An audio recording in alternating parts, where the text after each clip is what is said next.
Chasing Lincoln's Killer by James L. Swanson. Abraham Lincoln, the President of the United States, and his wife, Mary Todd Lincoln, were going to Ford's Theater on April 14, 1865 to see Our American Cousin. Also in the theater was Lincoln's killer himself, John Wilkes Booth. Booth was 26 years old. He was a well-known actor. He was also the son of the famous actor Junius Brutus Booth. John Wilkes Booth had several fans and was recognized for his talent as well as his physical beauty. He was willing to give it all up to kill the president. At 8:30 p.m., Booth scouted the perimeter of the theater and there were no guards in sight. With him, he had Michael O'Laughlin, John Harrison Surratt, Samuel Arnold, Lewis Powell, and David Harold. They were part of the big plan. But out of these 7 men, Booth was picked to kill Lincoln himself. At 9 o'clock, Booth entered Ford's Theater. Booth had entered the theater for the first time since the president had arrived. He knew every part of the play, and he realized that there was at least another hour until it was time to assassinate the president. So he left the theater. Booth had rented a horse. He walked it down the back of the theater and asked an employee, Edmund Spangler, to hold him. He said he was too busy at the moment, so he asked a man named John Peanut, who was also an employee. He was unaware that he was holding the reins of the killer's horse. The saloon in which Booth led his horse had a bar. He had his final drink there at 10 o'clock p.m. After drinking whiskey and slapping some coins on the bar, he exited the saloon. He witnessed the president's carriage parked outside. John Peanut was walking the horse back and forth, waiting for Booth to come back. Everything was going perfectly, on schedule. Booth entered the theater lobby. He climbed a staircase that led to a balcony, which was near the box where Lincoln and his wife were. What John Wilkes Booth witnessed astonished him. The door leading to the president was unguarded. Seated near the box was Charles Forbes, Lincoln's servant. Nobody knows the conversation had between Booth and Forbes, but Forbes let him pass. He didn't make an attempt to stop him at all. Lincoln and his wife were inside the box enjoying being together out of the White House. The last words they ever said to each other were, "What will Miss Harris think of my hanging on to you so?" said Mary Todd Lincoln. "She won't think anything about it," Lincoln replied. They smiled at each other with affection, completely unaware of the tragedy that was unfolding. Booth had closed the outer vestibule door behind him so quietly that nobody could hear anything. He found a metal bar, grabbed it with both hands, and wedged it in between the wall and the door. Now nobody could follow him into the president's box. Booth reached into his pockets and grabbed the weapons. In his right hand, there was a .44 caliber pistol, and in his left, there was a sharp Rio Grande knife. It was 10:13 p.m. Harry Huck was alone on stage, reading his familiar dialogue to the audience. Booth was waiting for the right moment to shoot, hoping the audience's laughter would drown out the sound of the gunshot. He was so close. Henry had said his line, "You sockadolizing old man-trap." The audience bursted out with laughter, and Booth fired his pistol. Lincoln had not seen him coming. The bullet had ripped through his hair and skin and penetrated his skull. It made a diagonal tunnel through the president's brain. The sound of the pistol did alarm some people in the audience. Most thought it was part of the play, and some didn't hear it at all.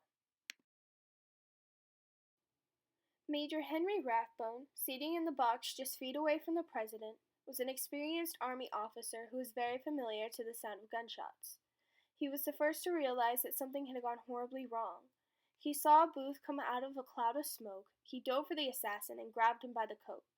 Booth broke free and stabbed Rathbone in the arm. Booth needed to get out of the theater. He didn't have time to fight with Rathbone any longer. He swung his leg over the railing of the president's box, and by now some of the audience members had already noticed. Booth made an attempt to leap onto the stage, and then Rathbone leaped at him again. Booth leaped onto the stage and felt something wrong with his legs, but that didn't stop him. He held up the bloody knife and yelled, "Sic semper tyrannis," which meant the South is avenged. Booth fled from the wings. He ran through the audience, slashing his bloody dagger at anyone who got in his way. The orchestra conductor said he felt Booth's hot breath as he rushed past him and struck the conductor with his Rio Grande knife. The audience thought this was part of the play. Rathbone and another voice from the box yelled, "Will nobody stop this man?" Booth also had plans to kill the Secretary of State, William H. Seward. Seward was in a carriage accident and his face was swollen up from his injuries. Since his injuries were so severe, he was kept under careful watch. At the time, Seward was being looked over by his beloved daughter, Fanny. Booth issued simple instructions to his henchmen. The instructions were to invade the house, locate Seward's bedroom, and kill him with whatever it takes. Lewis Powell was pretending to be a delivery man with medicine. To make his story more believable, he carried a package and wrapped it in paper and tied it with a string. Lewis Powell was unaware of how many people were inside Seward's home, but he was very loyal to Booth and he was going to sacrifice anything to follow his orders. David Harrell was also with him, but he didn't kill anybody. He just waited outside and held the horses. Lewis Powell witnessed the doctors leave Seward's house and he knew it was time to enter. He rang the bell and a servant named William Bell answered the door. Nothing seemed suspicious to Bell because there were messengers all the time. Powell told the servant that his instructions were to deliver the medicine personally to the secretary, and he kept repeating, "I must go up, I must go up." Powell inched his way slowly up the staircase. At the top, the secretary's son, Frederick, stopped Powell from going any further. Frederick said that any packages that needed to get to his father he would give to him. He told Powell that his father was sleeping and he couldn't go through. Fanny came out and said, "Fred, father's awake." Fanny had given Powell the information he needed to kill the secretary. Seward was in that room. Powell pretended to give up and went halfway down the staircase. He then quickly came back up as Frederick was turned around and attempted to shoot him in the head with a .36 caliber gun.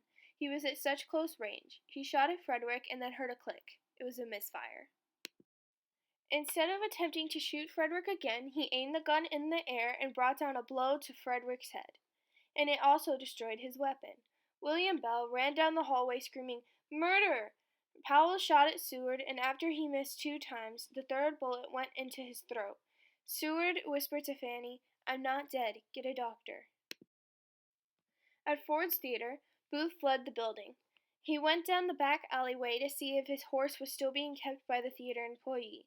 Booth yelled, "Give me my horse, boy!" Booth kicked the horse hard and fled.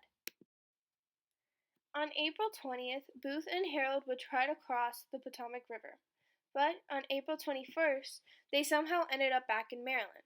They would have to hide through the night and make another attempt when the sun was up. 9 days after the assassination, they set foot in Virginia. Booth and Harold were kicked out of Stewart's house and they needed to find a new place to stay. They stayed at Garrett's farm for a day. They were the 25th people to join. The next night, Garrett tricked them both into staying another night. He then locked them inside the barn and the cavalry arrived. They surrounded the barn. Booth and Harold said that they would rather suffer death than turn themselves in. The Union explained that if they don't come out, that the barn would come down onto them. Harold surrendered. This made Booth angry, but he was still determined. The barn went up in flames, and Corbett poked his gun through a hole in the wall and then shot at the assassin. The bullet passed through John Wilkes Booth's neck and spinal column. This left him paralyzed. He dropped to his knees and looked at his hands. He said his last words, "Useless, useless." Booth was dead. The chase was over.